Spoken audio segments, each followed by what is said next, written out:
Hi കൂട്ടുകാരെ, മാഷൻ ടീച്ചറിന്റെ പുതിയൊരു വീഡിയോയിലേക്ക് എല്ലാവർക്കും സ്വാഗതം. ഇന്ന് നമ്മൾ ഡിസ്കസ് ചെയ്യാൻ പോകുന്നത് 6ാം ക്ലാസ്സിലെ ബേസിക് സയൻസിലെ പ്രീവിയസ് ഇയർ ക്വസ്റ്റ്യൻ പേപ്പർ ആണ്. അപ്പൊ നമ്മൾ കഴിഞ്ഞ ക്ലാസ്സിൽ ഡിസ്കസ് ചെയ്തതിന്റെ പാർട്ട് 2 ആണ് ഇന്ന് നമ്മൾ ചെയ്യാൻ പോകുന്നത്. എല്ലാവരും റെഡി അല്ലേ? നമുക്ക് 3ാമത്തെ ക്വസ്റ്റ്യൻ തൊട്ട് ഇന്ന് ഡിസ്കസ് ചെയ്യാം. ഓക്കെ, ഒബ്സർവ് ദ പിക്ചർ, ചിത്രം നിരീക്ഷിക്കൂ. അപ്പൊ ചിത്രത്തിൽ എന്താണുള്ളത് മക്കളെ? ഒരു റെഫ്രിജറേറ്റർ ആണുള്ളത് അല്ലെ, ഒരു ഫ്രിഡ്ജ് ആണുള്ളത്. ഫ്രിഡ്ജ് എന്ത് ചെയ്യാണ്? തുറന്ന് കിടന്നിട്ടാണ് ഉള്ളത് അല്ലെ, ഫ്രിഡ്ജ് തുറന്നിട്ടാണ് ഉള്ളത്. അതേപോലെ ഫ്രിഡ്ജിൽ നിറയെ സാധനങ്ങളും ഉണ്ട് അല്ലെ. അപ്പൊ ഇനി ഇതുമായിട്ട് ബന്ധപ്പെട്ട കുറച്ച് ക്വസ്റ്റ്യൻസ് ആണ് താഴെ കൊടുത്തിട്ടുള്ളത്. നമുക്ക് ജസ്റ്റ് ഒന്ന് നോക്കാം കേട്ടോ. അപ്പൊ ക്വസ്റ്റ്യൻ ഒന്ന് വായിച്ചു നോക്കിയേ മക്കളെ. Write a situation where the magnet is used in this device. ഈ ഉപകരണത്തില് കാന്തം ഉപയോഗപ്പെടുത്തുന്ന സന്ദർഭം എഴുതാനാണ് പറഞ്ഞിട്ടുള്ളത്. ഫ്രിഡ്ജില് കാന്തം എന്തിനാണ് മക്കളെ ഉപയോഗിക്കുന്നത്? Magnets are used in the refrigerator door seal to keep the door tightly closed and prevent cool air from escaping. ഫ്രിഡ്ജിന്റെ വാതില് അടഞ്ഞു കിടക്കാനും തണുപ്പ് പുറത്തേക്ക് പോകാതിരിക്കാനും വാതിലിന്റെ അരികുകളിലെ റബ്ബർ ഗ്ലാസ്കറ്റില് കാന്തം ഉപയോഗിക്കുന്നു. ഓക്കെ, അപ്പൊ ഫ്രിഡ്ജിന്റെ വാതില് അടഞ്ഞു കിടക്കാനും അതേപോലെ തണുപ്പ് പുറത്തേക്ക് പോവാതിരിക്കാനും വേണ്ടിയിട്ടാണ് എന്നുള്ളത് ഓർത്ത് വെക്കുക. Okay, next question.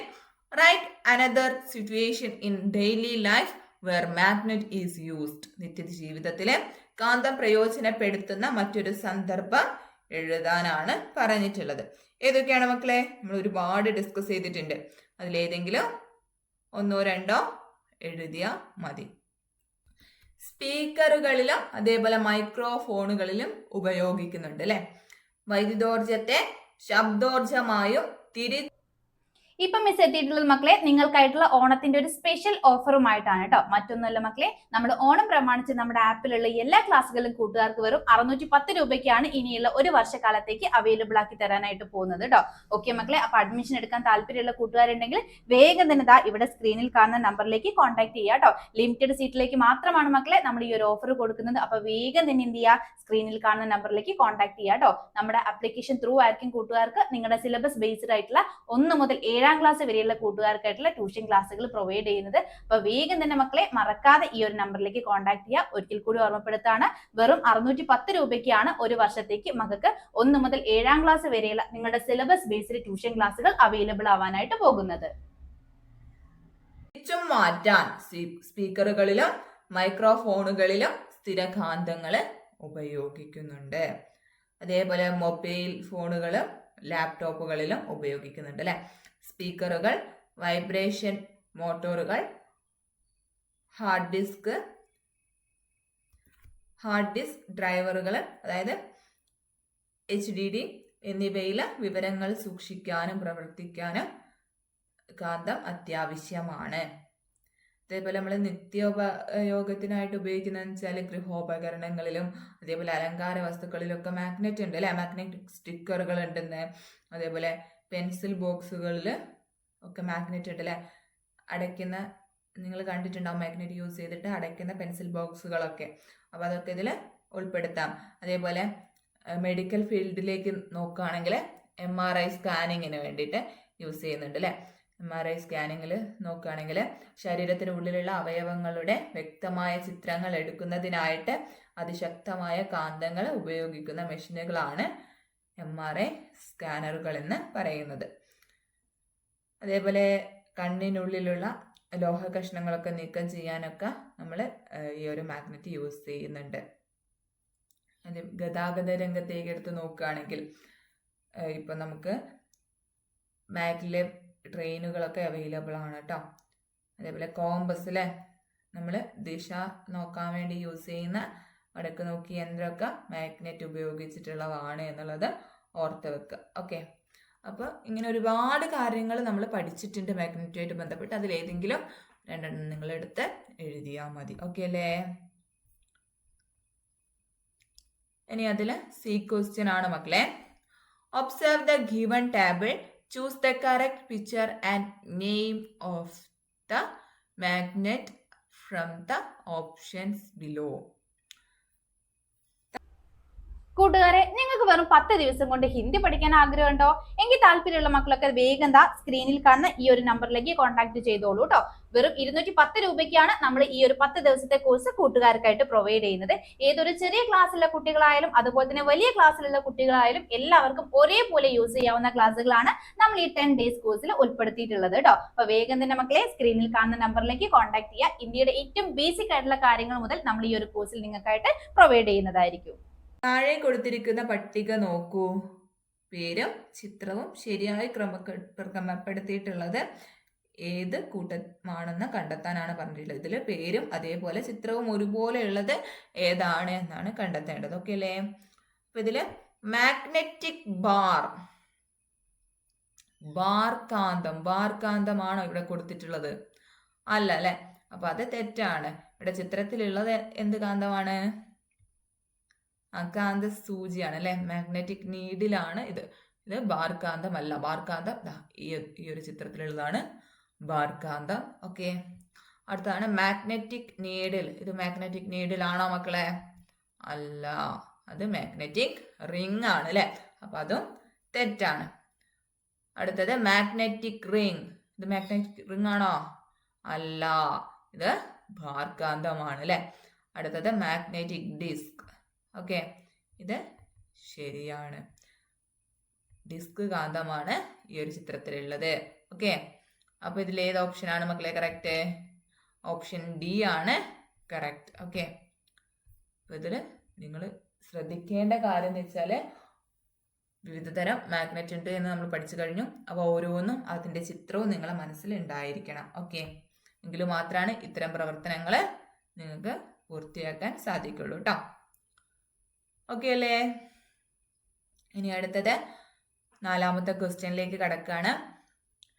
What are the materials required to make an electromagnet? ഒരു വൈദ്യുതകാന്തം നിർമ്മിക്കാൻ എന്തെല്ലാം സാമഗ്രി? ഇംഗ്ലീഷ് സംസാരിക്കാൻ എല്ലാ കൂട്ടുകാർക്കും ഇഷ്ടമായിരിക്കും അല്ലേ? അപ്പൊ 10 ഡേയ്സിന്റെ ഒരു സ്പോക്കൺ ഇംഗ്ലീഷ് കോഴ്സുമായിട്ടാണ് മിസ് എത്തിയിട്ടുള്ളത് കേട്ടോ. 10 ദിവസത്തെ ഈ ഒരു സ്പോക്കൺ ഇംഗ്ലീഷിന് വെറും 210 രൂപ മാത്രമാണ് മക്കളെ നിങ്ങൾക്ക് ഫ്രീ ആയിട്ട് വരുന്നത്.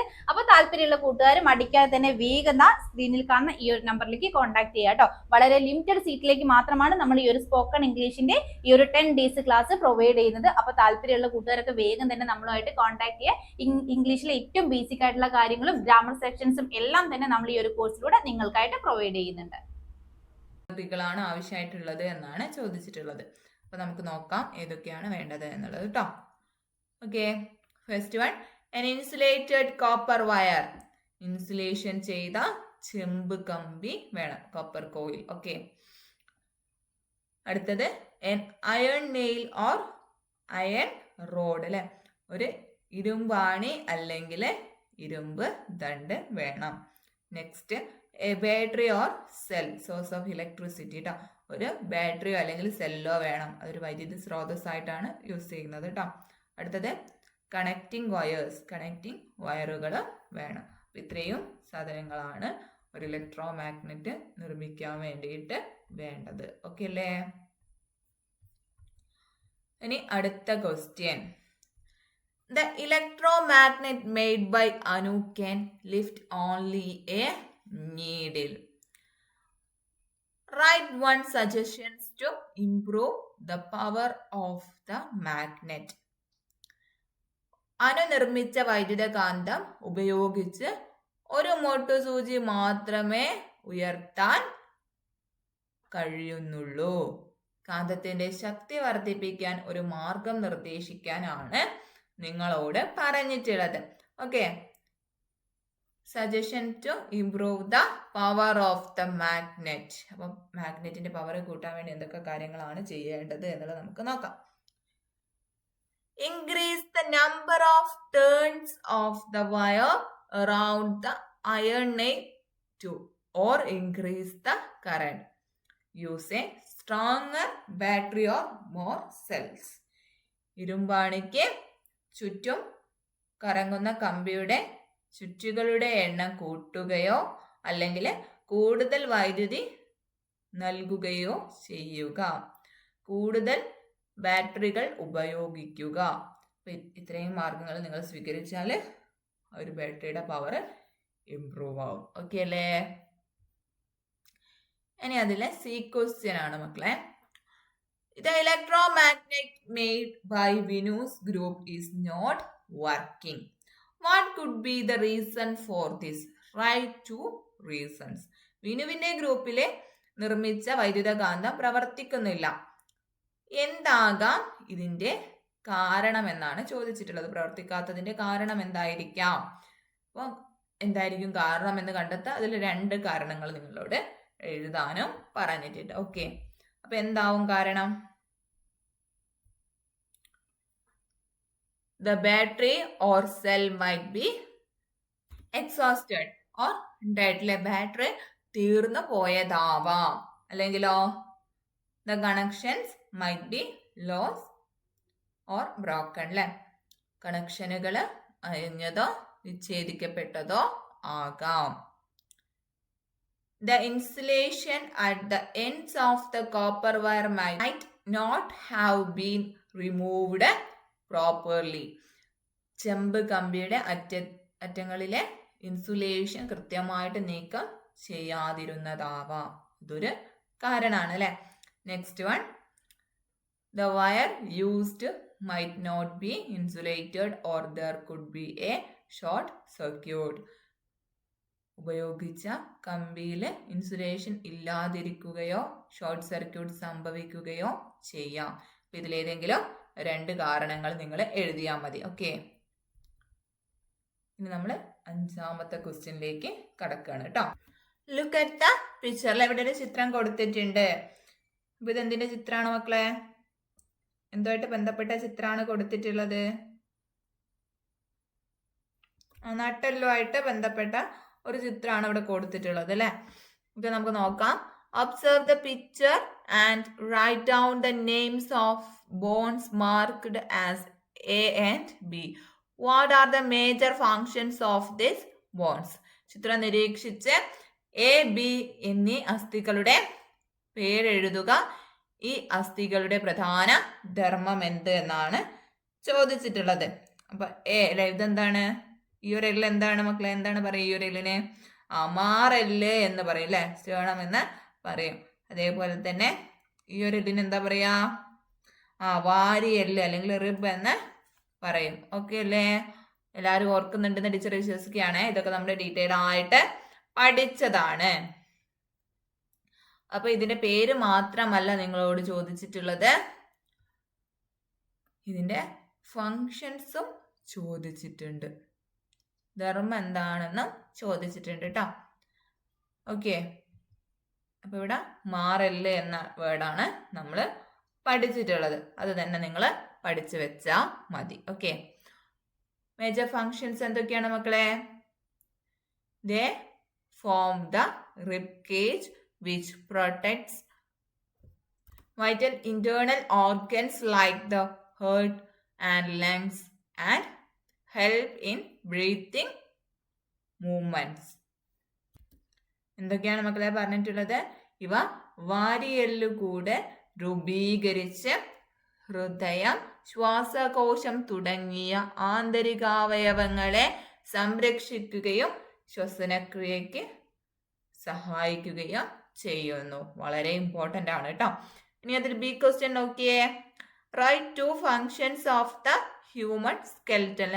അസ്ഥികൂടം നിർവഹിക്കുന്ന 2 ധർമ്മങ്ങൾ എഴുതാൻ നമ്മൾ ഒരുപാട് തവണ പഠിച്ചതാണ് അല്ലെ. Gives shape, support and structure of the body അല്ലെ. ശരീരത്തിന് ആകൃതിയും താങ്ങും നൽകുന്നത് എന്താണ്? അസ്ഥികൂടമാണ്, സ്കെൽറ്റൻ ആണ്. അതേപോലെ പ്രൊട്ടക്ട്സ് വൈറ്റൽ ഇന്റേണൽ ഓർഗൻസ് അല്ലെ. തലച്ചോറ്, ഹൃദയം, ശ്വാസകോശം തുടങ്ങിയ പ്രധാന ആന്തരിക അവയവങ്ങളെ സംരക്ഷിക്കുന്നു. ഓക്കെ അല്ലേ? വളരെ ഇമ്പോർട്ടൻ്റ് ആണ് കേട്ടോ. അസ്ഥികൂടത്തിന്റെ ധർമ്മം അല്ലെ, ഫങ്ഷൻസ് ഒക്കെ കൃത്യമായിട്ട് നിങ്ങൾ പഠിച്ചിരിക്കണം. ഇനി അടുത്തത് 3ാമത്തത് സ്റ്റേറ്റ്മെന്റ് ടൈപ്പ് ക്വസ്റ്റ്യൻ ആണ്. സ്റ്റേറ്റ്മെന്റും അതിന്റെ റീസണും അവിടെ കൊടുത്തിട്ടുണ്ട്. സ്റ്റേറ്റ്മെന്റ് ഒന്ന് വായിച്ചു നോക്കിയേ. The skeleton of birds is light in weight. പക്ഷികളുടെ അസ്ഥികൂടത്തിന് ഭാരം കുറവാണ്. റീസൺ എന്താണ്? ഒരു കാരണം എന്താണ്? The skeleton of the birds is incomplete. പക്ഷിയുടെ അസ്ഥികൂടം പൂർണ്ണമല്ല. അപ്പൊ നിങ്ങളോട് ചോദിച്ചിട്ടുള്ളത് താഴെ കൊടുത്തിട്ടുള്ള പ്രസ്താവനയും അതിന്റെ കാരണവും ശരിയാണോ തെറ്റാണോ എന്നുള്ളത് കണ്ടെത്താനാണ്. അപ്പൊ നമുക്ക് നോക്കാം. By examining the statement and the reason, find out which of the following is correct. എന്താണ് മക്കളെ കാരണം? പറയും. ഈ ഒരു സ്റ്റേറ്റ്മെന്റിൽ ശരിയല്ലേ? സ്റ്റേറ്റ്മെന്റ് ശരിയാണ് അല്ലെ? പ്രസ്താവന ശരിയാണ്. പക്ഷികളുടെ അസ്ഥികൂടത്തിന് ഭാരം കുറവാണ് എന്ന് പറഞ്ഞത് ശരിയാണ്. എന്നാൽ റീസൺ തെറ്റല്ലേ? പക്ഷിയുടെ അസ്ഥികൂടം പൂർണ്ണമല്ലാത്തത് കൊണ്ടാണോ ഭാരം കുറവ്? അല്ലല്ലേ. പക്ഷിയുടെ അസ്ഥികൂടത്തില് എന്താണ്? വായു അറകൾ നിറഞ്ഞിരിക്കുന്നുണ്ട്, അതുകൊണ്ടാണ് ഭാരം കുറവ്. ഓക്കെ അല്ലേ? അപ്പൊ അതൊക്കെ നമ്മൾ ഡീറ്റെയിൽ ആയിട്ട് പഠിച്ചതാണ്. അപ്പൊ സ്റ്റേറ്റ്മെന്റ് കറക്റ്റ് ആണ്, റീസൺ ഇൻകറക്റ്റ് ആണ്. അപ്പൊ അങ്ങനെ വരുന്ന ഓപ്ഷൻ ഏതാണ് എന്ന് നോക്കിയാൽ മതി. Statement is correct and reason is incorrect. Okay, അപ്പം ഓപ്ഷൻ സി ആണ് ഉത്തരമായിട്ട് വരിക. ഓക്കെ, അപ്പൊ അതിൽ തന്നെയുള്ളൊരു ക്വസ്റ്റ്യൻ കൂടെ നമുക്ക് പരിചയപ്പെടാം. ഈ ഒരു സെറ്റിലെ ലാസ്റ്റ് ക്വസ്റ്റ്യൻ ആണ് കേട്ടോ. Observe the information given in the table. താഴെ പട്ടികയിൽ നൽകിയിരിക്കുന്ന വിവരങ്ങൾ നോക്കൂ. പട്ടികയിൽ നൽകിയിരിക്കുന്ന വിവരങ്ങളെ ക്രമപ്പെടുത്തി എഴുതിയിരിക്കുന്നവയിൽ ശരിയായത് ഏതാണ് എന്നാണ് ചോദിച്ചിട്ടുള്ളത്. ഓക്കെ, ഫസ്റ്റ് വൺ സന്ധികൾ നോക്കാം. പവിട്ട് സന്ധി അല്ലെ, അതില് സന്ധി ഉൾപ്പെടുന്ന ശരീരഭാഗം തോളാണെന്നാണ് പറയുന്നത്, ഷോൾഡർ ആണ് എന്നാണ് പറയുന്നത്. അതിന്റെ പ്രത്യേകതയും കൊടുത്തിട്ടുണ്ട്. ഒരു വശത്തേക്ക് മാത്രം ചലിപ്പിക്കാൻ കഴിയുന്നു എന്നാണ് കൊടുത്തിട്ടുള്ളത്. Okay, next one ball and socket സന്ധി അല്ലെ, ബോൾ ആൻഡ് സോക്കറ്റ് ജോയിന്റ്. അപ്പൊ സന്ധി കാണപ്പെടുന്ന ശരീരഭാഗം കാൽമുട്ടാണ് എന്നാണ് തന്നിട്ടുള്ളത്. പ്രത്യേകത ഏറ്റവും കൂടുതൽ ചലന സ്വാതന്ത്ര്യമുള്ള സന്ധി. നെക്സ്റ്റ് വൺ വിജാഗിരി സന്ധിയാണ്. അത് കഴുത്തിലാണ് കാണപ്പെടുന്നത് എന്നാണ് പറയുന്നത്. നെക്സ്റ്റ് ഒരസ്ഥി മറ്റൊന്നിൽ മുന്നോട്ടും പിന്നോട്ടും വശങ്ങളിലേക്കും തിരിയുന്നു എന്നും കൊടുത്തിട്ടുണ്ട്. അപ്പൊ ഇതിൽ കറക്റ്റ് ആയത് യോജിപ്പിക്കാനാണ് പറഞ്ഞിട്ടുള്ളത്. അതിൽ ഈ ഓപ്ഷനിൽ ഏതൊക്കെയാണ് എന്നുള്ളത് കണ്ടെത്തണം. ഓക്കെ, അപ്പൊ നമുക്ക് ഓരോന്ന് നോക്കാം. പിവിട്ട് സന്ധി അല്ലെ, അത് എവിടെയാണ് കാണപ്പെടുന്നത്? കഴുത്തിലാണ് കാണപ്പെടുന്നത്. ഓക്കെ, അത് കഴുത്തിലാണ് കാണപ്പെടുന്നത്. ഒരസ്ഥി മറ്റൊന്നിൽ മുന്നോട്ടും പിന്നോട്ടും വശങ്ങളിലേക്കും തിരിയുന്നു. അത് കറക്റ്റ് ആണ് കേട്ടോ. ഇനി അടുത്തത് ബോൾ ആൻഡ് സോക്കറ്റ് സന്ധിയാണ്. ബോൾ ആൻഡ് സോക്കറ്റ് സന്ധി എവിടെയാണ് കാണപ്പെടുന്നത് മക്കളെ? എവിടെയാണ് കാണപ്പെടുന്നത്? തോളിലാണ് കാണപ്പെടുന്നത് അല്ലെ. ബോൾ ആൻഡ് സോക്കറ്റ് സന്ധിയാണ് ഏറ്റവും ചലനശേഷിയുള്ള സന്ധി അല്ലെ, ഏറ്റവും ചലന സ്വാതന്ത്ര്യമുള്ള സന്ധി ബോൾ ആൻഡ് സോക്കറ്റ് സന്ധിയാണ്. ഇനി അടുത്തത് ബി വിജാഗിരി സന്ധിയാണ്. വിജാഗിരി സന്ധിയാണ് മൂന്നാമത്തത് കേട്ടോ. അപ്പൊ അതെവിടെയാണ് കാണപ്പെടുന്നത്? കാൽമുട്ടിലാണ് കാണപ്പെടുന്നത്. കൈമുട്ട്, കാൽമുട്ട് എന്നിവിടങ്ങളിലൊക്കെ കാണപ്പെടുന്നു അല്ലെ. ഓക്കെ, അപ്പൊ അതിന്റെ പ്രത്യേകത എന്താണ്? ഒരു വശത്തേക്ക് മാത്രം ചലിപ്പിക്കാൻ കഴിയുന്നു. ഇപ്പൊ മിസ് എത്തിയിട്ടുള്ളത് മക്കളെ നിങ്ങൾക്കായിട്ടുള്ള ഓണത്തിന്റെ ഒരു സ്പെഷ്യൽ ഓഫറുമായിട്ടാണ് കേട്ടോ. മറ്റൊന്നുമല്ല മക്കളെ, നമ്മൾ ഓണം പ്രമാണിച്ച് നമ്മുടെ ആപ്പിലുള്ള എല്ലാ ക്ലാസ്സുകളും കൂട്ടുകാർക്ക് വെറും 610 രൂപയ്ക്കാണ് ഇനിയുള്ള ഒരു വർഷക്കാലത്തേക്ക് അവൈലബിൾ ആക്കി തരാനായിട്ട് പോകുന്നത് കേട്ടോ. ഓക്കെ മക്കളെ, അപ്പൊ അഡ്മിഷൻ എടുക്കാൻ താല്പര്യമുള്ള കൂട്ടുകാരുണ്ടെങ്കിൽ വേഗം തന്നെ ദാ ഇവിടെ സ്ക്രീനിൽ കാണുന്ന നമ്പറിലേക്ക് കോൺടാക്ട് ചെയ്യുക കേട്ടോ. ലിമിറ്റഡ് സീറ്റിലേക്ക് മാത്രമാണ് മക്കളെ നമ്മൾ ഈ ഒരു ഓഫർ കൊടുക്കുന്നത്. അപ്പൊ വേഗം തന്നെ എന്ത് ചെയ്യുക, സ്ക്രീനിൽ കാണുന്ന നമ്പറിലേക്ക് കോൺടാക്ട് ചെയ്യുക കേട്ടോ. നമ്മുടെ ആപ്ലിക്കേഷൻ ത്രൂ ആയിരിക്കും കൂട്ടുകാർക്ക് നിങ്ങളുടെ സിലബസ് ബേസ്ഡ് ആയിട്ടുള്ള 1 മുതൽ 7ാം ക്ലാസ് വരെയുള്ള കൂട്ടുകാർക്കായിട്ടുള്ള ട്യൂഷൻ ക്ലാസ്സുകൾ പ്രൊവൈഡ് ചെയ്യുന്നത്. അപ്പൊ വേഗം തന്നെ മക്കളെ മറക്കാതെ ഈ ഒരു നമ്പറിലേക്ക് കോൺടാക്ട് ചെയ്യുക. ഒരിക്കൽ കൂടി ഓർമ്മപ്പെടുത്താണ്, വെറും 610 രൂപയ്ക്കാണ് ഒരു വർഷത്തേക്ക് മക്കൾക്ക് 1 മുതൽ 7ാം ക്ലാസ് വരെയുള്ള നിങ്ങളുടെ സിലബസ് ബേസ്ഡ് ട്യൂഷൻ ക്ലാസ്സുകൾ അവൈലബിൾ ആവാനായിട്ട് പോകുന്നത്. അപ്പൊ ഇതിന്റെ ഓപ്ഷൻ എങ്ങനെയാണ് വരിക? 1 C3 അല്ലെ, അതേപോലെ 2 A2, 3 B1 ഇങ്ങനെയാണ് വരിക. ഓപ്ഷൻ എ ആണ് ഉത്തരമായിട്ട് വരിക. ഓക്കെ അല്ലേ? അപ്പോൾ വളരെ ഇമ്പോർട്ടൻ്റ് ആയിട്ടുള്ള ക്വസ്റ്റ്യൻസ് മാത്രമാണ് നമ്മളിന്ന് ഡിസ്കസ് ചെയ്തിട്ടുള്ളത് കേട്ടോ. അപ്പോൾ നമ്മൾ ഡിസ്കസ് ചെയ്ത കാര്യമൊക്കെ വളരെ ഇമ്പോർട്ടൻ്റ് ആണ്, കൃത്യമായിട്ട് പഠിച്ചോളാം. അപ്പോൾ ഏതൊക്കെ ഭാഗത്ത് നിന്നാണ് ക്വസ്റ്റ്യൻ വരിക എന്നുള്ള ഒരു ഓവറോൾ വ്യൂ നിങ്ങൾക്ക് ഇപ്പോൾ കിട്ടിയിട്ടുണ്ടാവും. അപ്പോൾ അത് വെച്ച് കൃത്യമായിട്ട് പഠിക്കട്ടോ. അതിന് സമയം വളരെ കുറവാണ് കേട്ടോ. ഓക്കെ അല്ലേ? അപ്പോൾ അടുത്ത സെറ്റ് ക്വസ്റ്റ്യനായിട്ട് നമുക്ക് അടുത്ത ക്ലാസ്സിൽ കാണാം. അപ്പോൾ ഇന്നത്തെ ക്ലാസ് ഇവിടെ വൈൻഡപ്പ് ചെയ്യാണ്. Thank you.